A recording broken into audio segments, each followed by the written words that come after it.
My peoples, welcome to Rants and Randomness. I'm Luvvie, and this is my show where I'm talking about what I'm loving, what I'm side-eyeing, and having great conversation with really interesting people that I think you should know about if you don't already know who they are.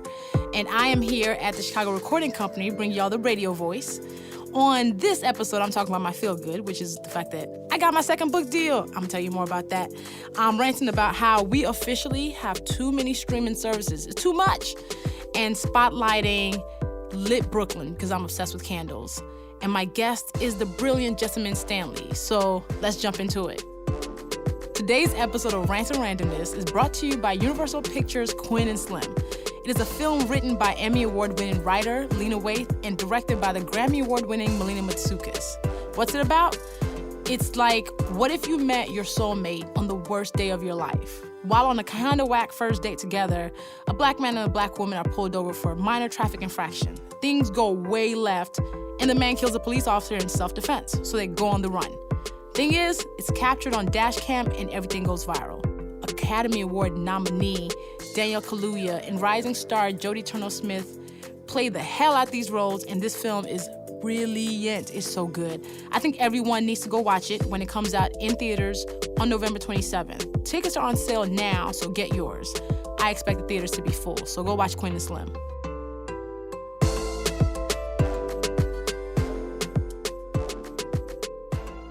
Yo, so it's official. I got my second book deal. Yeah!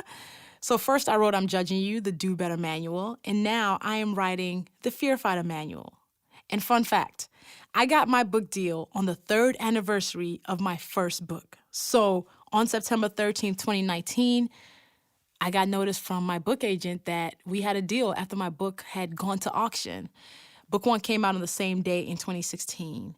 I'm so excited about the Fear Fighter Manual, and the reason why I'm writing this book next is because for us to do better, a lot of times we have to conquer the fear that we work through every day. And I think my life and my testimony is all the things that I have done that has scared me shitless have been the things that have had the greatest reward. And I'm excited to write this book because this is the book that I need in the moments when I'm afraid, in the moments when I just need extra boost of courage, in the moment when I want to doubt myself and say, you know what, maybe you shouldn't do that thing. So I'm super excited. This is going to be good. We're going to tackle fear and all the things that come with it and look it straight in the eye and get it together. So, yeah, man, fear brings a lot of us down. It makes us stop doing things. It makes us never do the things we're supposed to do. So as book 2, I just want to make sure I keep writing the book that I need. And this is the book that I'm excited to read myself. So yeah, y'all, I am working on book 2. So if you see me out here lollygagging, be like, Luvvie, are you writing?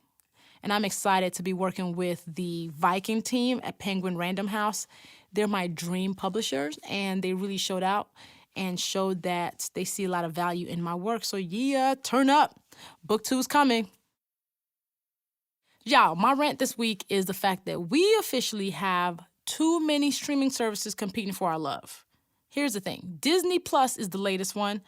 Everybody was geeked for good reason, though. Let me tell you how Disney Plus first dropped the announcement that they were coming. It was the most boss, most flexy, sexy flexy, we're coming announcement. When they announced it on Twitter, Disney had all their properties and shows and movies that we love and franchises reply to them.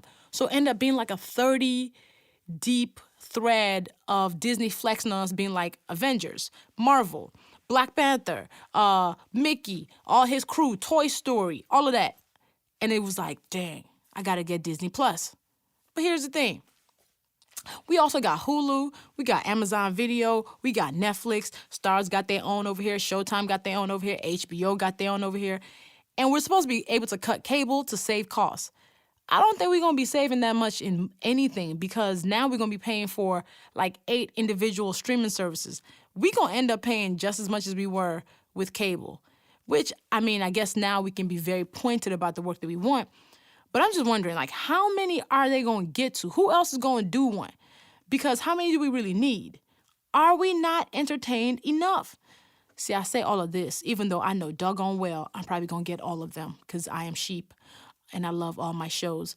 But the bad part is you can't just get one because something else that you want to watch is on a whole completely different one. That's how they get us. We can't just be like, you know what, I'm going to just stick to Hulu.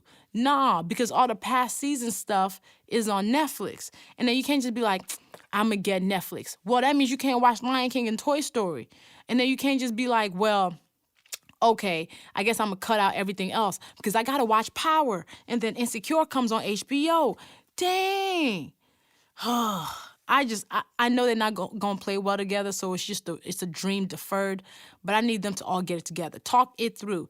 And recently, recently Nickelodeon announced that they're actually going to put their stuff on Netflix. So then, even if you thought you was going to cut off Netflix, which you were not, because Netflix got all the good original shows, yeah, no, you're not doing it now.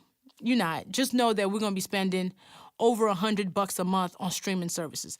And then Netflix try to get all smart, talking about something. They're going to make sure that we can't share passwords. Well, technically, I'm fine because I'm the one who ends up paying for a lot of stuff and people end up getting my passwords. So I'm okay. Maybe y'all can start putting in if you're the one who always gets somebody's passwords, okay? But all I know is it's a struggle. Cutting cable is now actually necessary because if you don't cut cable, now you're going to be paying like $300 in streaming and TV stuff. So at this point, cable is probably not even worth it because I got to get 4 other streaming services now to watch all my stuff. So yeah, they stay coming for our pockets. And as much as I try to tempt it, I'm probably going to sign for Disney Plus. Like, they got too much heat. Disney basically has my childhood in stream life, okay? Like, all the movies of my childhood, all my favorite things from my childhood are in the Disney Plus app, so you can try to fight it.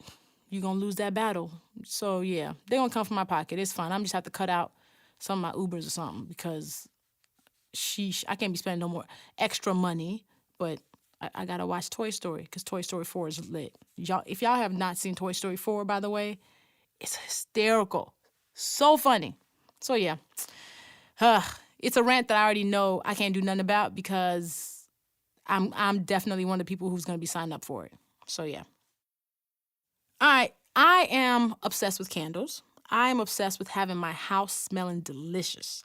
Plus, I find them really relaxing. I usually have a collection of candles in my house. And for me, whenever I'm running low is when I only have 10 candles left. Okay? I've become very candle bougie. Now, one of my favorite candle companies and brands is called Lit Brooklyn. Lit Brooklyn is so good. It's the owner is Daniqua Williams Clark, and she calls herself a fragrance agent. Her candles have me swooning because they smell so good. The scents are called things like Joy, Boo, Blush, Willow, and she pulls from her personal experiences to make great blends. Blush is one of my favorites. It's a combo of pink roses and vanilla nectar. I like really floral, sweet scents because it just has the place smelling like cookies and baked stuff and baked goodies. Lit Brooklyn candles, they'll be burning in one room in my house, but I'll still smell them in another room. And each candle is hand-poured, it's packaged, it's shipped from Brooklyn. Daniqua's work is so good. The candles are made with natural soy wax and scented with noir pixie dust. It's great. Like, I think I first ordered it a couple of years ago, and I just can't help but order more. It's good. It lasts a while. I think the burn time for each candle, like the regular size candle is like 60 hours. So it's good, all right? I support Lit Brooklyn. I love the fact that it's by a young Black woman who's about her business. The packaging is bomb. The scents are great. And I just think it's important for us to treat ourselves. Like, for me, home is sanctuary, and these candles make home feel even more relaxing. So y'all check them out. They're online at Lit Brooklyn. The website is litbklyn.co. And then follow them on Instagram. They're at Lit Brooklyn, so LITBKLYN. She usually does some announcements where she will drop a special scent that's only limited for a certain time. You don't want to miss it because I feel like they're like Beyonce ticket drops because when you miss it, 15 minutes after she announces it, sold out. I be in her DMs like, dang, I was actually working and I missed the drop.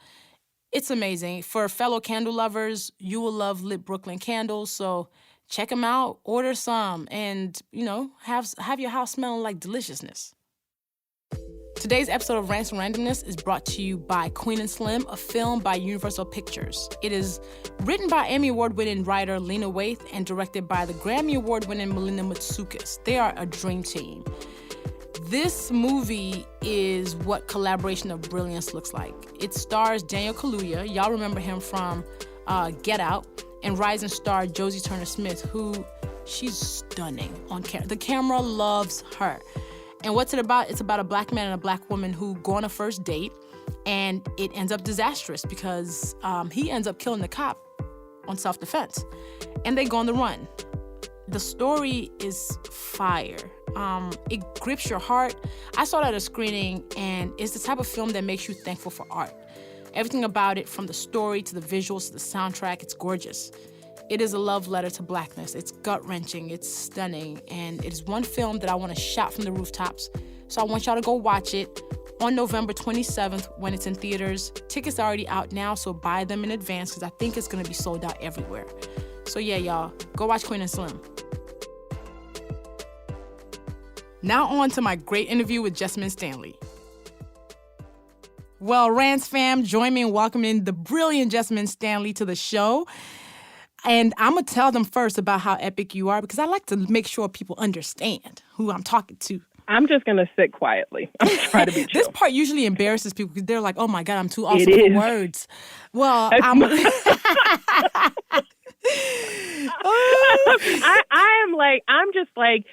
I feel like my parents were like, Jessamyn, always be humble. You better not ever even just sit and do your work and don't even think about anything else. And so I'm just sitting in this place of like, oh no, I was told not to value my work. Oh no. So I'm going to stand for you. Yeah. So let me give you your bio because your bio is amazing. Jessamyn is a yoga teacher, body positivity advocate, and writer based in Durham, North Carolina. She uses high energy vinyasa flow as a way to move past mental and emotional barriers. Her classes provide a body-positive approach to yoga, which celebrates students' bodies and encourages them to ask, how do I feel, rather than how do I look when practicing yoga. She contributes to Mind, Body, Green, Wonderlust, and Elephant Journal. She's been featured and profiled by a variety of international and national media outlets, including Good Morning America, the Daily Mail, New York Magazine, the Sunday Times, the New York Times. Y'all, Jessamyn Stanley's epic, basically. So thank you for joining me on this show. Lord, thank you so much for having me. I'm glad to be here, truly honored. Yes, indeed. I always start the show by asking people, what did you want to be when you were growing up? I was just writing about this. Okay, I wanted to be Lumiere from Beauty and the Beast. Yes! Now, you may say, Jessamyn, you mean like you wanted to dress up as Lumiere and like work at Disney World? Or wait, no. Break it down, though, because I don't think a lot of people know who Lumiere the legend is. He's my favorite character in Beauty and the Beast. Continue. The goat. Lumiere. You know what? It's such a toss-up between him and Mrs. Potts in Beauty and the Beast. This is Lumiere, the effervescent, charismatic, supporting star, I guess, of Beauty and the Beast. He stole scenes. And I lived for him so much. I just felt like he was so self-assured and so dapper. And so, no, I did not want to dress up as him, although that is itself quite a noble profession. I did not want to, I wasn't taking it metaphorically, but I thought I could be a candlestick when I grew up. And then my backup plan was to become a lawyer. But then when I found out how much school you had to go to, I was like, nah. So wait, when they asked 4-year-old you, what do you want to be? You either said a candle or a lawyer. Yeah, no, I definitely said candlestick. When I said Lumiere. So this would have been like, this is only my answer post whenever Beauty and the Beast came out. So I guess like post 92. But I was like, yeah, I loved him. I loved that as an idea. But you know what? So what I realized is that, and you have to walk with me down this path, but that almost unintentionally, it's like, am I not a candlestick now? Do I not provide light and just like try to shine bright? And I was like, did I get that then? No, I was standing for Lumiere because I feel like there needs to be love to the actor who voiced that character as well. But you manifested the light bringing, basically. You manifested the light bringing. So when you were growing up, How did people kind of encourage the light in you? How did your parents encourage that? I grew up in a very devout Baha'i family. That we were, my parents are in the Baha'i faith. I mean, I am a Baha'i. I think that my faith has changed a lot over the years, but I grew up in a very structured community with a lot of emphasis on reading ancient texts and public speaking and singing and choirs and my mother is a professional gospel singer. My father has always been really supportive of the creative arts, and they were definitely very encouraging of like anything creative that I wanted to do, whether it was dance classes or gymnastics or singing. And I mean, music was, continues to be a huge part of my life, but it was definitely the predominant influence into my adolescence. And they were always very encouraging of that, especially within the context of spirituality, so that even though my road to practicing yoga and a lot of that is tied up in sort of wandering in the wilderness. I do think that my childhood and adolescence was characterized by my parents being really supportive and being supportive from an empty pocket. I mean, like my parents, they were, I grew up very working class. We there was a lot of struggling. And I mean, my mother was very sick also for a big chunk of my childhood, and it put a lot of stress on our family. But my parents, even through all of that, I feel like they were and continue to be extremely supportive of that little light. And they did not, I think that I was never really like a popular kid in school. I never had a lot of friends, and I was always with my head in a book or like leading a Baha'i service or doing whatever thing that the kid who's obsessed with Harriet the Spy and hanging out alone does. But they were always really supportive of like the ways that I wanted to be creative. So thinking about like you younger, how were you in terms of how did you walk through the world? I think that there was a big part of me that, and I would say that this is something that I still have to manage, is dealing with this feeling of needing to apologize for my existence. Because even within the fact that, I have these parents that are very loving and supportive. And honestly, like I grew up in a family of like very matriarchal. My aunts and my grandmothers were a huge part of how I even understand myself as a human being. Outside of that structure, I fundamentally understood that the way that I was made up was not what society expected. Like that I fundamentally, because I've always been fat. I've always been, I'm very dark skinned. My skin is, like I've always been, I was the revelation in my life was when I finally got the right kind of lotion, because before that it was Ash City. And I grew up in a community that, I grew up in a predominantly white town that is in the South, and when I think about it now, I'm like, damn, that explains why you're still carrying this weight, because carrying this emotional weight, because I do think that I fundamentally felt that I needed to be apologetic for how I show up in the world. And that's something that I deal with to this day, definitely. So it's fascinating because a lot of times people will see your visual, like your very visible platform now, and see a woman who is unapologetic about the space that she takes up. So I'm actually glad you're talking about some of this. Couple of questions. First, you use the word fat, and I know a lot of people will be like, "Oh my gosh, she called herself fat." You own that. and I think it is yours to own. What made you comfortable with using that word in this world? You know, the fact that question has to be raised. Right. I mean, honestly, right. the reason that I started calling myself fat is because I realized that fat has been used as a weapon. I have used it as a weapon against myself and against others. And that it was imperative for me to reclaim that word for myself so that I can understand. When I call myself fat, it's really me dealing with my own stuff. Like, it's just like I'm trying to come to terms with the fact that I was taught to believe that fat equals stupid, fat equals ugly, fat equals, just generally not good enough. And I think that fat means large, and that you can be fat and smart. You can be fat and beautiful. You can be fat and there's basically just another attribute. It is just another attribute.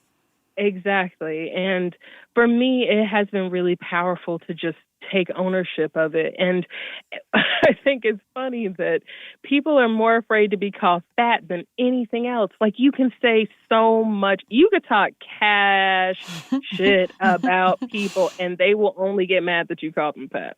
Like, they'll be like, man, that's not cool, man, And I'm just like, I don't understand. I mean, the thing is, I do understand.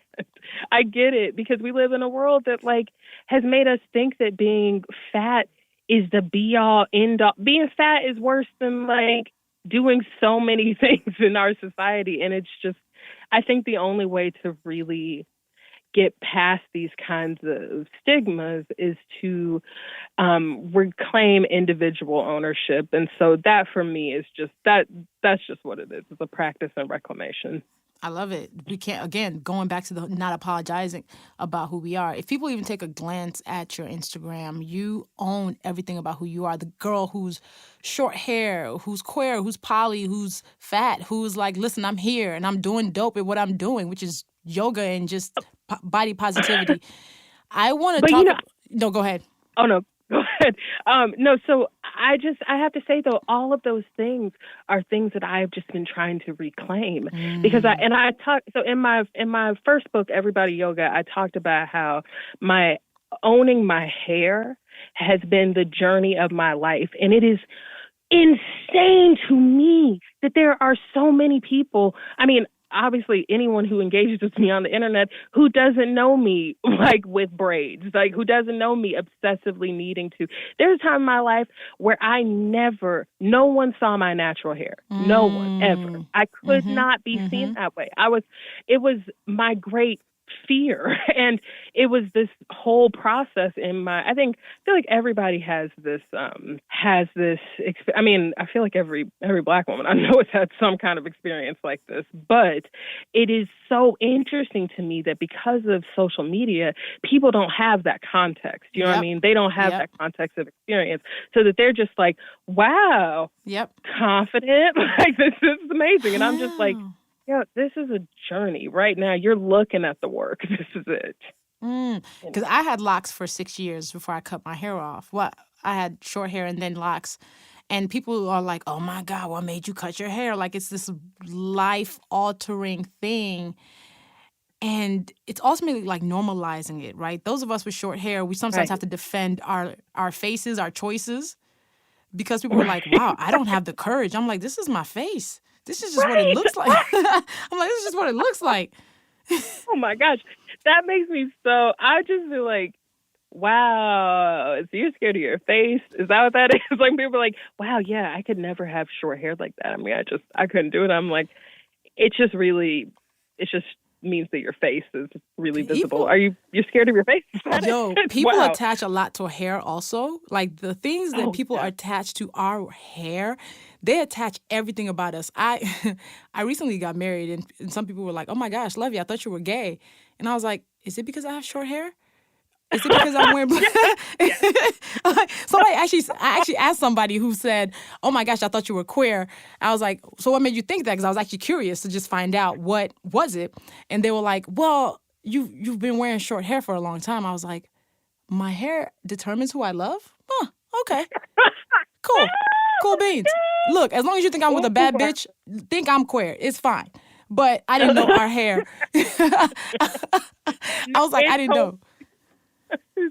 Oh my gosh, I don't even know where to start saying all the things that I have in response to that. But I will say that, I mean, I just identify so fully with what you're saying.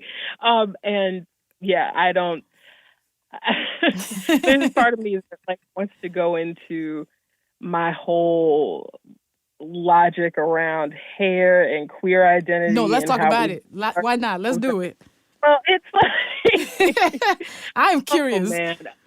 Okay, so let me set the stage for you because I think I'm not going to do myself justice if I don't. So I come from a very small, by comparison to other towns, like I come from a relatively small town in North Carolina, very traditional Southern, and growing up queer in the South meant that there was no queer community. There was a gay and a lesbian community, and within the lesbian community, and then there's the bisexual community, but there's so much discrimination between these different groups. And within the lesbian community, it was basically like you're either butch or you're femme. Like that's pretty much it. And I found myself like I was like, well, I'm femme, so I have to have longer hair. So I always was like, my hair is longer, my hair is long. And it's only like in my adulthood that I'm like, oh, wait, that's gendered bullshit. That's internalized. That's the patriarchy. Oh, okay. That's white supremacy. Oh, okay. Because up until then, I was like, short hair means this and long hair means this. So there's this, I feel like I understand many parts of what you are saying. That's very interesting to me. I think it's a revolutionary act when you are fully yourself. I really do, because I know that the world does so much to tell us that who we are is not good enough, and we're constantly having to doubt that shit. So any Black woman who could be loud about who she is, even if she's doing it through the work, it's important, because then we give somebody else permission to be who they are. Like, grown you is ultimately giving young you permission to be everything that she wants to be. And I think that's what's most important. I could not agree with you more. I really think that the only reason to utilize platforms in this way is to be able to speak to a young person who did not have this experience or is not having that experience.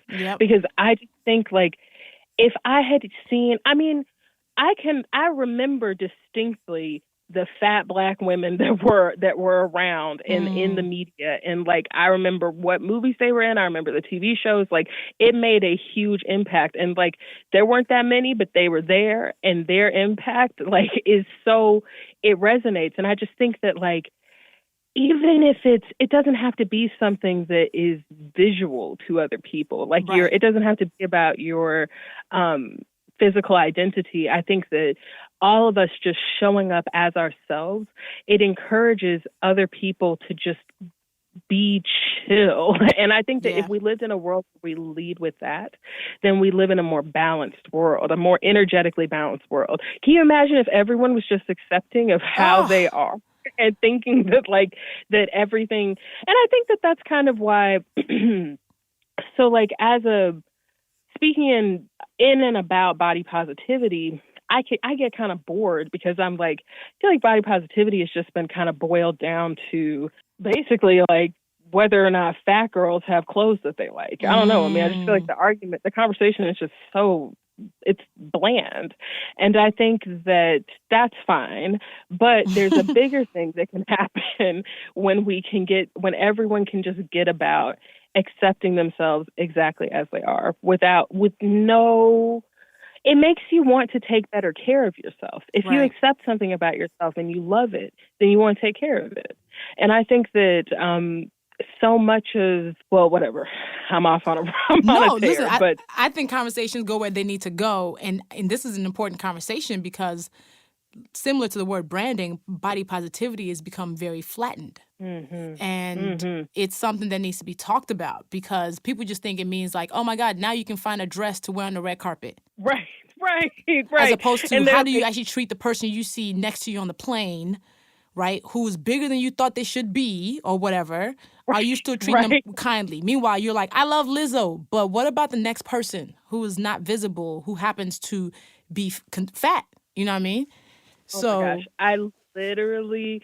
I'm always talking about how if people actually like everyone who is actually like Lizzo in your life, if you love them the way that you love love Lizzo, my God, Lizzo. we would Listen. be, I live for her. And I'm like, I feel like people want to use the popularization of like body types that hadn't really been seen in the mainstream. They use that popularization as kind of like a get out of jail free card and not actually doing any work around it. It's just like, oh yeah, like I look how great I am. Like I have a diverse field of interest. And it's just like, Well, yeah, it's like, you know how everyone has the white people have, I have that one black friend. Now Lizzo's become everyone's one fat friend.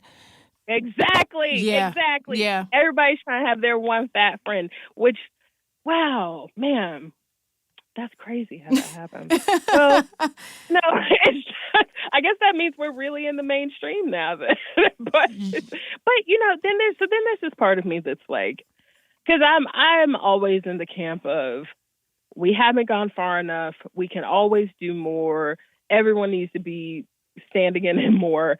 But there's a part of me that wants to be like, well, we have made, there's a lot has changed in terms of what people are even talking about in the mainstream. And when I think about the kids, like if you were born in 2019, which is a big class, seems like a lot of people had babies this year. Yeah. That this class, I can't even imagine what their life is going to be like. Oh, they man. don't know a world where Lizzo is not an established superstar. Yep. It's like the kids who, that's what gets me, like as a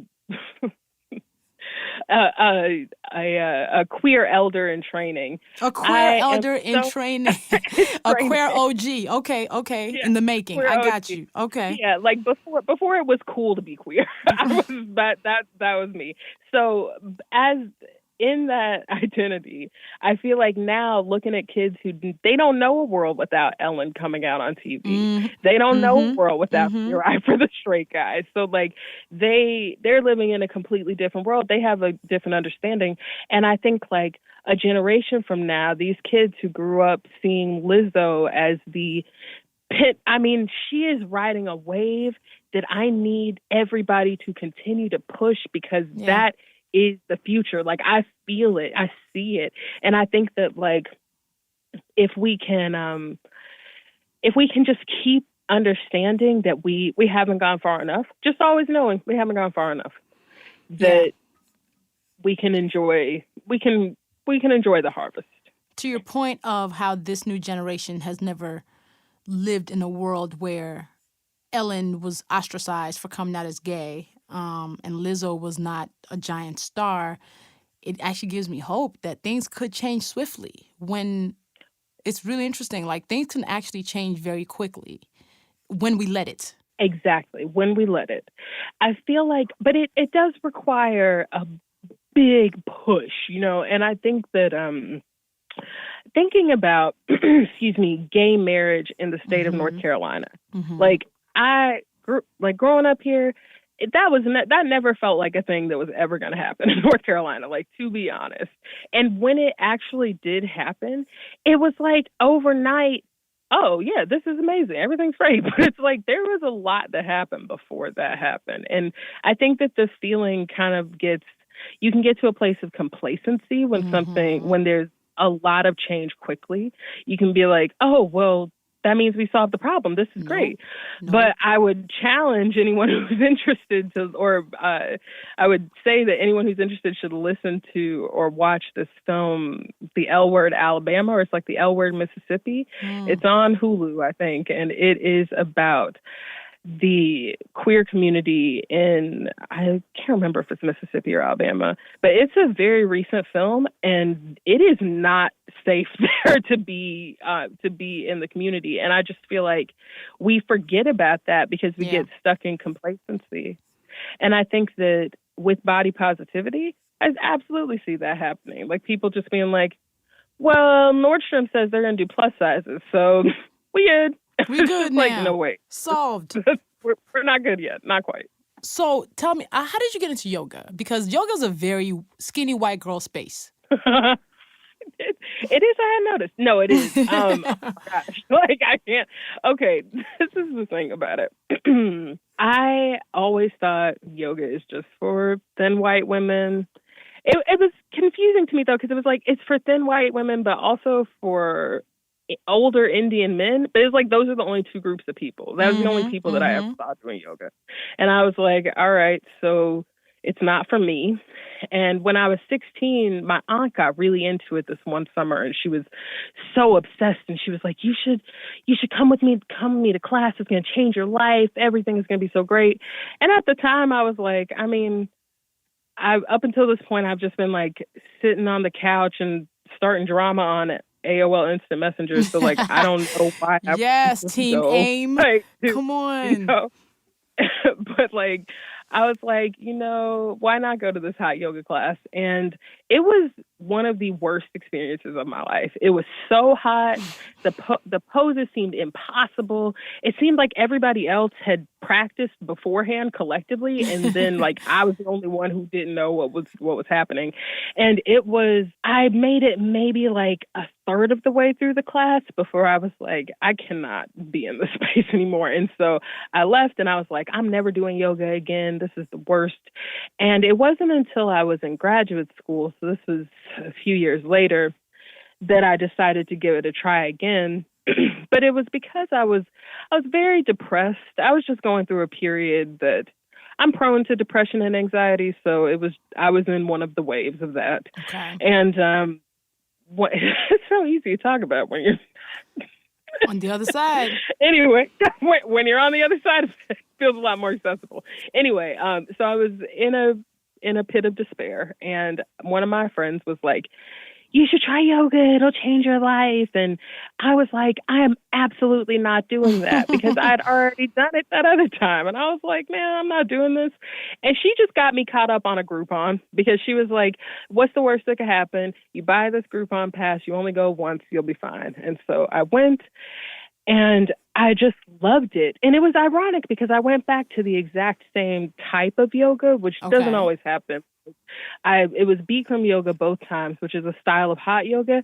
And it's distinctive because it never changes. Bikram is like the McDonald's of yoga. You can get the same sequence anywhere in the world.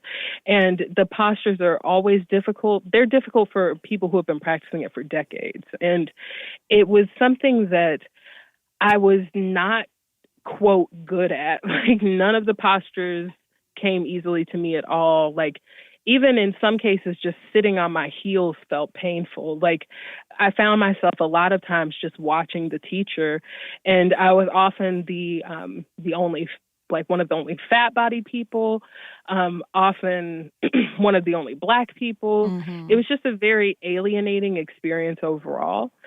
But I didn't realize that a lot of my depression was coming from not being able to just ride the waves of life, and thinking that I'm, not fulfilling what I should be doing. And that, really it came down to boundaries. It was like I'd created all of these boundaries inside of myself. I decided the kind of person that I was going to be. And I was like, I can't step beyond this. I don't need anything. I can't go over these walls that I have inside myself. And yoga, the basic purpose of the postures, the reason that a vigorous yoga practice is really difficult is because it's meant to press you past those walls inside yourself. Like, people show up in yoga class and they be like, especially because I'm fat, people be like, well, if this fat girl's doing yoga, then I'll be all right. So they show up and they're like, oh, yeah, they'll be like, oh, yeah, it's going to be so, I'm going to be like, I'm going to be so calm. It's going to be so great. And then they get like 10 minutes into class and they're like, okay, I'm dying. Actually, this is the worst. And I'm like, no, this is the good part. This is the part where you're going to change. This is the part where you evolve. Because I didn't realize it in my day-to-day life. I was just sleepwalking through life, honestly, like not connected to anything, not, I was checked out. And yoga requires that you check back in. It means that you have to be fully committed and connected. And it wasn't that I was particularly flexible or that, and I mean, I talk about it in a like kind of esoteric way now, but at the time I did not understand it this way. I was just like, yoga's making me feel good, and I was feeling bad before, so this is better than that, I guess. And it gave me the confidence. I was in graduate school, but I was really miserable in my program. It gave me the confidence to leave graduate school and to move to Durham, where I live now. And when I moved to Durham, I couldn't afford to practice yoga in studios because I didn't have a job or a place to live. So I couldn't, I had no way to practice in studios. And so I stopped practicing for a little while. And during that time, a bunch of things happened, a bunch of bad things.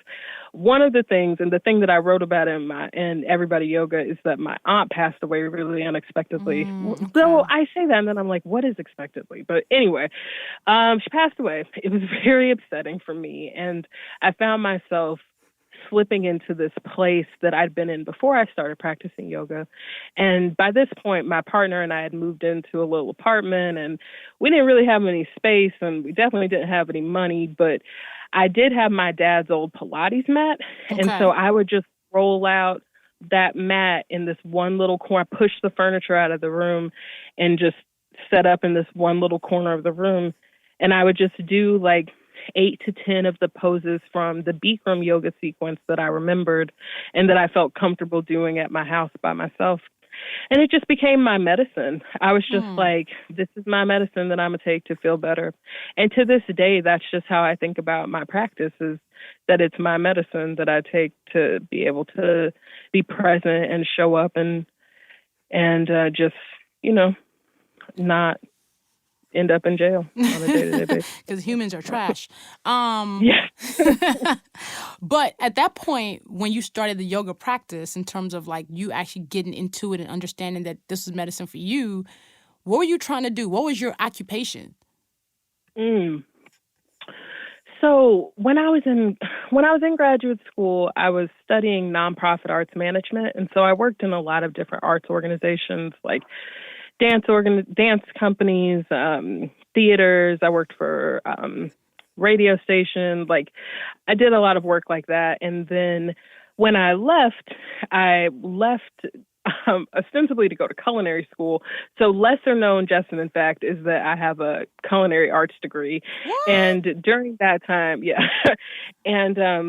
that time, I started working in restaurants because it wasn't that I wanted to work in restaurants long term, but I am very interested in food. And if you are interested in food, it's imperative that you work with food or work near food. And so even now, I mean, I think that so much of my work is just, it all links together. I believe that there will be a time in the future where you'll hear about my hospitality endeavors. So that's not yet over, but that's what I was doing when I started really solidifying my practice, was working in restaurants. And when did yoga become the career? Like, when did you become visible in this space? Really accidentally. So this was back whenever Instagram first came out. And there were not that many yoga people on there, but there were a few, and it was mostly just people wanting to build community. And the reason why people stop practicing yoga at home is because it's very isolating, and you don't have anyone to talk to about it. And so I started posting about my yoga practice on social media just as a way to connect with other practitioners. But I realized that the responses that I was getting from people weren't really a lot of people trying to connect about yoga. It was mostly people being like, I didn't know fat people could do yoga. And I was just like, because people are rude. I don't know why you think fat people can't do yoga, because fat people do all kinds of stuff all the time. And furthermore, yoga is not even about your body size. It's about everybody can do yoga. So I found myself rather unintentionally championing this message that, while I believe it inherently, it definitely wasn't the reason that I started putting myself out there. And in a lot of ways isn't why I continue to. Like, a lot of my engagement with others is just like, I just want to show what a yoga practice really looks like. Mm-hmm. There's so much nonsense on the internet about yoga. There's so much, like, people Facts. are worshiping handstands on the beach and coconut water and leggings. And like, it has nothing to do with the search within the self for compassion. And so I find a lot of my work to just be in showing that practice. But I also never aspire to teach yoga. Okay. And even whenever people so because I was posting on social media, I had all these people reaching out like, can you come teach me? And I would recommend teachers. I would recommend studios and online resources. And I'd be like, why do you need for me to come teach you? There are literally thousands of yoga teachers. Like, I don't need to teach you yoga.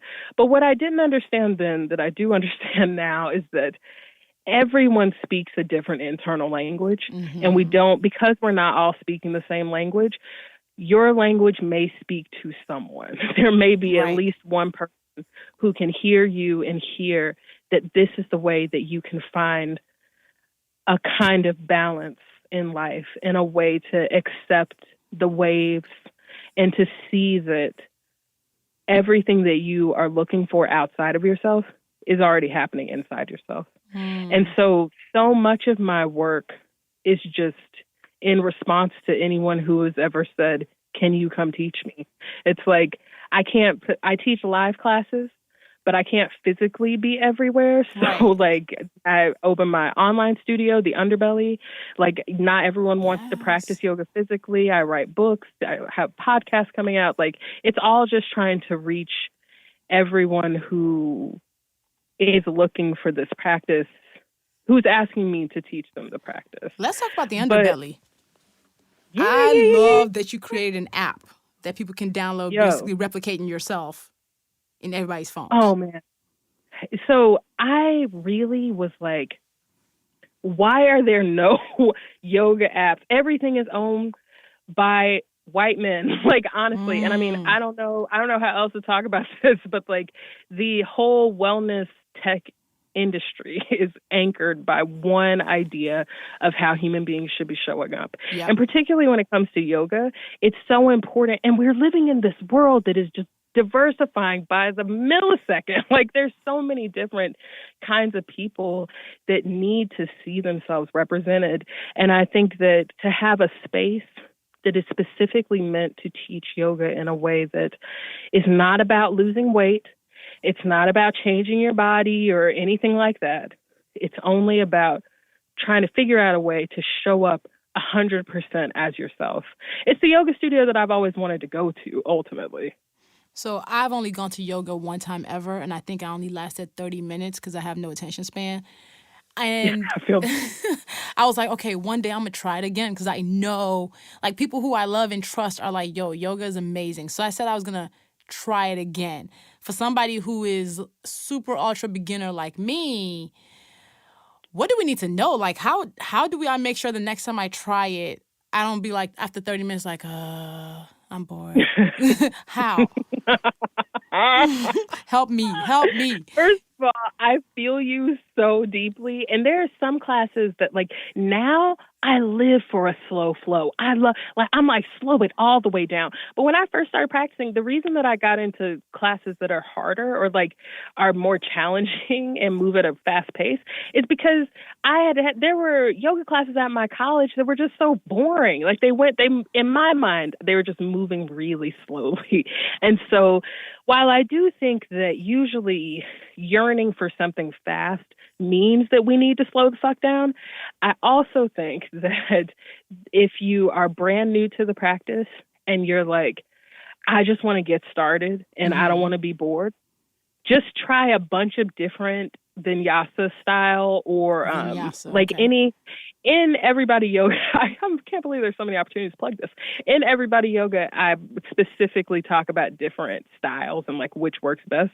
But like, I feel like finding a style that is going to be at a vigorous pace, something so that you don't have so much time to be thinking about it, to be like considering, I really don't want to be doing this anymore. Yeah, I think I might walk out. Whoop, walked out. Whoop, I'm a cookout.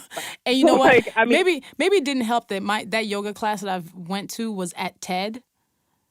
So I see. Yeah, it probably didn't help because I was probably like, first of all, I was already annoyed by all the grass snacks. So I was probably already like, why are these snacks so bougie? Is this, I saw like some chocolate that was some like tree bark chocolate. I said, okay, I understand that this is the talented 10th or whatever they want to do here. Why are these snacks so doggone bougie and out of reach? Can I get some Cheetos? Can I get some Flamin' Hots? What is these snacks? You are at every yoga festival right now. Literally, it's like I walk in like, damn, these are all the snacks. They're real healthy. There's nothing and I'm not saying I don't enjoy a healthy snack.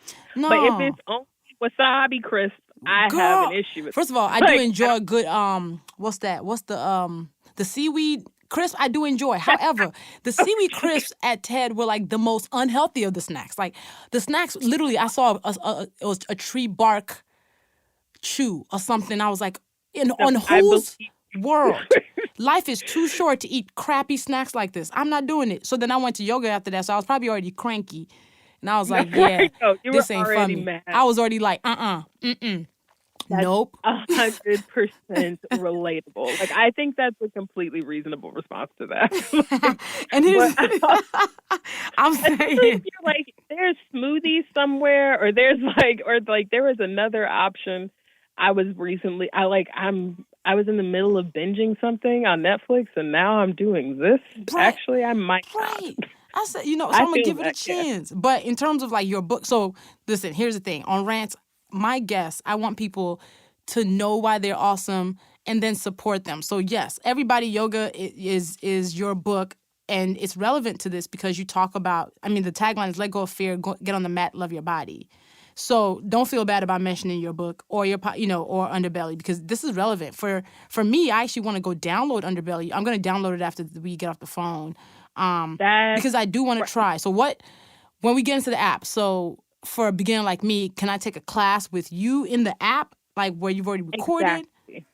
Exactly. So we're getting up to 100 classes. We're about to launch internationally. So you'll be able to get it anywhere in the world, and we'll be across more platforms. Right now, we're only in iOS and Android and the web app, but after the launch, you'll be able to get it in Apple TV, Roku, Amazon Fire, all of these different streaming things that I personally love. And I think that the best part about it is that you can, if you decide that you need to like pause the class and walk away, honestly, to just like take a beat, remember why you wanted to do it, you can do that. And it's with me, somebody who fully understands that experience. And all the classes are taught by me. The new classes are taught in an environment that is just, it's literally my yoga room, and it's me in the most raw format that I can be, because I think that the best part about digital classes is that you're not distracted by other people in the room. You're not feeding off of that energy. You don't feel like you have to keep up with everyone else, and that if you, like, for some reason are not keeping up, and it may just be mentally not keeping up, then something is wrong. But it's an experience that is fully immersive in a way that I think perhaps for some new yoga practitioners maybe has never happened. So there are 3 tracks on the app, right? 3 tracks. There's the earth track, the air track, and the fire track. They're meant to sort of guide against how it is whenever you first start practicing yoga. So the air track is meant to solidify a connection to breathing. That's really the most important part of yoga. And you may spend there may be several weeks where you're just doing the first 3 classes on the air track. But after some time, you build up confidence and you're ready for the earth track. The earth track is meant to give you an introduction to postures that are really consistent in a lot of vinyasa style classes, which a lot of yoga classes that you could just show up to, especially in America, are vinyasa based somehow. Okay. So it's a good introduction to poses that could be in literally any yoga class you could walk into. So that by the time you get to the fire track, which is meant to really light your body up, it's called fire for a reason. Yes. And the thing about yoga is that you're building this fire inside of yourself. It's in Sanskrit, it's called tapas. It's the fire that burns away the pieces of ourselves that don't need to be there. Ooh. And so by the time you get to that level, the sequencing builds up and you're able to understand that you're way stronger and more capable than you could have ever imagined, and that breathing is what got you there. Yeah, for somebody who's always fast-paced like me, I'm going to actually try it because I know I'm also in a place where I feel like I need to be more still. So I feel that. Yeah, I relate to that so deeply. Really, I mean, we're all in this, the digital age makes us believe that we have to be moving a million miles a minute all the time. And that if you're not, you're slipping. There's something wrong with you. Yeah. And like, I'm right there with everyone who practices on the underbelly. Like, I'm right there with you. I know.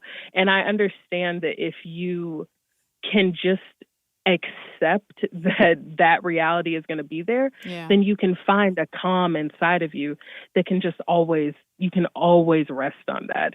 That's what your friends who are like, you love yoga, they're really in there getting their ass kicked and they're having this experience. You know what I mean? So you'll feel them. You'll know. I guess I'm challenging myself because I started working out too, which I think exercise is trash in general. So I'm like, all right, fine. I guess I'm going to try yoga. But, it's definitely been one of those things where I was like, all right, let me give it a second try that is not taught by really rich white people. How have you made sure that you carved your own space in this field, in this industry? So that was a huge part of why I started the Underbelly, because prior to starting it, I had worked for another yoga company, and I was very familiar with the way that a lot of yoga apps work, which is essentially that they are run by business people who are not yoga people. They don't care about spirituality or anything like that. They don't respect it as an ancient practice. And they corral teachers and use the teachers and don't give them a fair share of the profits from their own classes. And it's just a widespread practice. And honestly, like, I'm not trying to shade it. That's just what it is. Right. And I found that I didn't want to be a horse in in some white man's stable anymore. I wasn't trying to do that. And it felt really important to me to own all of my own content and to be able to have a space for us by us. Like, there's so little Black-owned wellness tech, and certainly fat Black-owned in the fitness industry. Get out of here. Unheard of.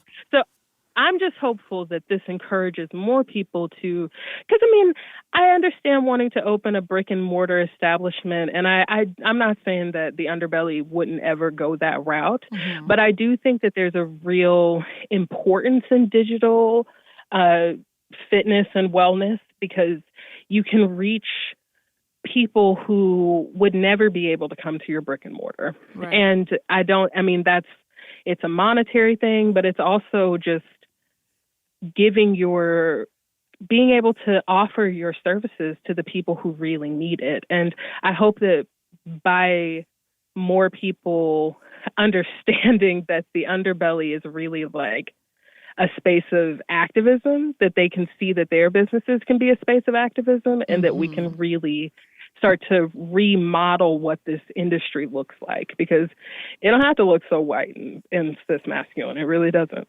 And I'm going to say it, I hope you make a lot of money on this app, seriously, because there are people who are creating just the most useless, most dude bro-ish, privileged apps who are raising millions of dollar rounds, and I'm just like, how? So I'm going to go on record by saying, as you do underbelly, like a lot of us are very altruistic, but I really also hope that you are able to make a lot of money because I believe that you will use that money for the greater good. So, listen, yes, please. Okay, yes. I support that. I think that everything to me is just I'm just living in the legacy of my ancestors, and I think that I have to push everything forward. And there's no, I mean, honestly, all I want to do is pay off my student loan debt. After that, I'll be all right. You know what I mean? Like I feel like Amen. every penny that goes toward the underbelly is ultimately. We already have philanthropic efforts in the works and in progress actually. And I think that's the only reason to me to have to have it is to be able to give back to this universe that offers me so much. And I think that that's really the only purpose to me of teaching yoga is to just be able to serve.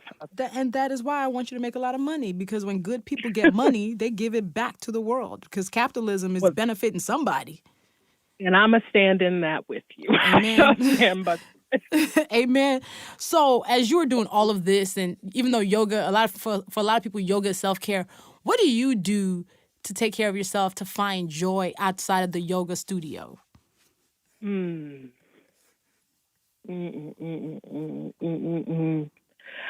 spend a lot of time alone. Honestly, like I spend a lot of time alone, and I really enjoy like just listening to music. I like opportunities to walk.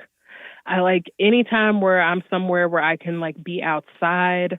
That's what I'm trying to do. I like to be able to get back to nature and just remember that I am a human being because I'm plugged into the matrix right alongside everybody else. Like I'm in the digital age.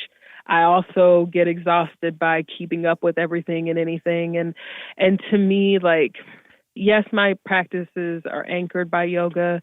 Yes, I do tarot readings. I journal, I meditate. I do these things, but I think for me, the most important thing to just bring me back to myself is to just try to put my feet in the dirt sometimes. And it can be bad, when you're flying around places and there can be whole stretches of days and weeks, I'm sure, where you don't even notice that your feet have not touched the earth and like are not planted in. But the time when I can like just really plug in and feel my toes wiggle in it, and it can keep me occupied for hours to just be in the universe and to be connecting outside of the boxes. Are you a fan of binge watching TV shows? Oh my gosh. Are there people who don't binge watch now? There are people who don't. There actually are. I know, they're weird. No. Big binge watchers, yes. Okay, so favorite shows? Oh my gosh. Okay. Most favorite of all time is definitely Mad Men. Second favorite is probably Downton Abbey. I've been trying to rewatch Lost, but I had my girlfriend watching it. She was not as into it as I was, and so it kind of slipped off. I ended up just rewatching the same shows over and over again. I just enjoyed Rhythm and Flow on Netflix. That's yes. Cardi B. Yeah, I enjoyed that. I enjoyed what did I just watch? Oh no, I just started season 3 of The Crown. I'm on season 2. Yes. Okay. Yes. What are you watching? What else are you watching? Okay, so first of all, I love the fact that you said Mad Men because I'm obsessed with how Mad Men use color in their costuming and in their storytelling. Have you read about that? Have you noticed that? Oh. No, I haven't. But you're saying let me send you down a rabbit hole. Go and Google Mad Men costume colors. Because turns out that every scene in Mad Men was actually orchestrated by color based on what Don was wearing and whoever character was in the scene. And the colors were talking to each other on what would happen next. Oh, girl. Oh, wow. It's like Breaking Bad. Wow. Breaking Bad did the same exact thing. It's okay. So, Breaking Bad, I'm not a fan of random violence in shows. I don't know if it's that I just have It's not even violence, actually. It's random, extreme bloodshed. I'm not a Yeah. fan. And So you did watch Game of Breaking Thrones. Bad was getting real random for me. I was like, y'all don't care. Y'all are just gonna. You might lop somebody's head off while I'm eating spaghetti. I can't watch this. I love Breaking Bad. I did. But yeah, that means you also did not watch Game of Thrones, I take it. Okay, this is my thing about Game of Thrones. I was prepped for Game of Thrones. I knew it was going to be just heads flying off everywhere. I just got kind of lost in the second season, and I was like, yeah, I'll come back to this, and I just haven't come back to it. I know I'm sure it's you needed my recaps. That's what happened. That's why my recaps were clutch, because my recaps. Oh, that's right. Okay. Yeah. I'm gonna go back and listen to your recaps, and that's the thing, that's what's gonna anchor me, because I just couldn't. I was like, this is a lot of characters. Oh yeah, no, Game of Thrones is the most expensive television show ever made with the most major characters. Like I think they had something like 250 major characters. So you actually have to be in a type of state of mind for Game of Thrones where you know that you have to pay attention and focus, because you need focus to know Game of Thrones. But so I won't send you down that rabbit hole, but no, see, now I want to watch it again. I was really into it. I was feeling it. I'm gonna get on your recaps, and then I'm gonna do it, because that's my thing. Is Did like I recap season 2 of Game of Thrones? I think my recaps might have started season 3. I'm not sure, but it started. Well, because I think I'm probably close enough to season 3. I could just. But have you seen the Red Wedding? If you haven't seen the Red Wedding, then you haven't seen season 3. No. Oh, no. Okay. No, season. Oh, okay. See, this is the issue. I don't even know. I'm over here rewatching Mad Men for the 11th time. And that and Downton Abbey, I've watched an untold number of times. I have actually never seen Downton Abbey. It's on my list of like, okay. Yeah. It's a very particular type of show. I like weird stuff too. So like Downton Abbey, The Crown. I watched the UK Office and the US Office. So yeah. Oh yes. Yeah. Okay. I used to be a fan of Mr. Bean. I used to watch Mr. Bean every Sunday night with my mom. Like, wow. Oh yeah. Yes. Like the British humor, being Nigerian, the British humor lands because we also have very dry, very like caustic humor. So I was like, I get Mr. Bean. I get these people. Mm-hmm. Oh, I live. Mm-hmm. I feel like you can tell a lot about people by what their like Netflix hue names are, like what the different things are. Mine is a lot of documentaries. Yours are documentaries. You know what? I'm about to say another violent show. I loved Narcos. Okay. I don't. When I think there's going to be a lot of blood, I'll be like, Oh yeah, but the worst part about Narcos was a true story done documentary style. So when you realize like Pablo Escobar was a real person who was doing all these things in real life, you'd be like, we don't actually need cartoon villains. Like just use Pablo Escobar. Like that dude is the most evil person ever. Like he's so evil. Besides Hitler, like he's so evil. But it's just fascinating to watch. Yeah. So, are you a Harry Potter person? I'm a Harry Potter geek and nerd and stan. What Harry Potter house are you? Okay, here's the thing. You already know where I'm gonna go with this. For a long time, I was like, yo, I'm Gryffindor, yo. Like that burgundy, that gold. I love that color combination. That's the house of Harry Potter. I was like, I got to be Gryffindor. And then I took the test. And the test was like, ma'am, you are strictly, okay, Hufflepuff. Okay. Yes. That is a classic wanted to be Gryffindor thing. First of all, also same. I was like, I got to be Harry Potter's house. Well, actually, forget Harry. I was like, I got to be Hermione's house. Hermione. And I was like, but then when I took the test, it was like, you're definitely a Hufflepuff. Yo, how about this? I deleted my account so I can take the test over because I was like, nah. No, I know you did. Nah, I'm Gryffindor, yo. Y'all not going to play me. This test was like, lady, I know you tried it, but you still Hufflepuff. Like, but see, so then my thing was that I then had to go and find other quizzes to take because I was like, no. Y'all clearly don't know. And then it was like, okay, fine, 20% Ravenclaw, 80% Gryffindor. Anyway, I was just wondering with your interest in the in Bloodsport, essentially. You thought it was Slytherin. You thought I was going to be Slytherin, right? curious. Everybody's got a little. I am. So Hufflepuff is what? Life's greatest wit is the biggest treasure or whatever, and it works. And Hufflepuff is actually the house that Hermione was going to be in, but the Sorting Hat ends up putting her in Gryffindor. Interesting. Yeah, if you read, the lore is that like each of them were actually really belonging in different houses, and they got put in Gryffindor. So, Ron is Ravenclaw, truly. Hermione's Hufflepuff. Harry's really Slytherin. So yeah, he's actually really Slytherin. is. So they actually all end up in Gryffindor by one way or the other because the Sorting Hat, whatever, destiny or whatever. But yeah, so it's basically saying the three of them were the other houses, and then Gryffindor is where they end up. But I realized I'm not Gryffindor. I'm not going to be the person going in the dark in some forest to go fight somebody who is a wizard who has 7 lives. I ain't doing it. I would be like, I can help you with strategy. I can help plan what you're going to do when you get there. I ain't going to be the person going. So I was like, I guess I'm not Gryffindor. So yeah. I mean, my thing about Gryffindor is that they're also like very proud and there's a need for heroism that I don't know if I really identify with actually. Like, I feel like I identify with loyalty and like, I'm gonna be down for you. And everybody's necessary. I mean, Slytherins, I would go into business with the Slytherins so quick. Same. I bet there's a couple Slytherins on my team, actually, now that I think about it. You Yes. know? So it's like, I think everybody is important. Everybody's important. They balance this out. Like I definitely, I probably have some Slytherin tendencies. It's fine. We can't, but I'm deeply Hufflepuff, like super loyal. I'm all about like, I read like a dork and so it fits. So it's fine. The Sorting Hat got me. I'm Hufflepuff. So proud about that.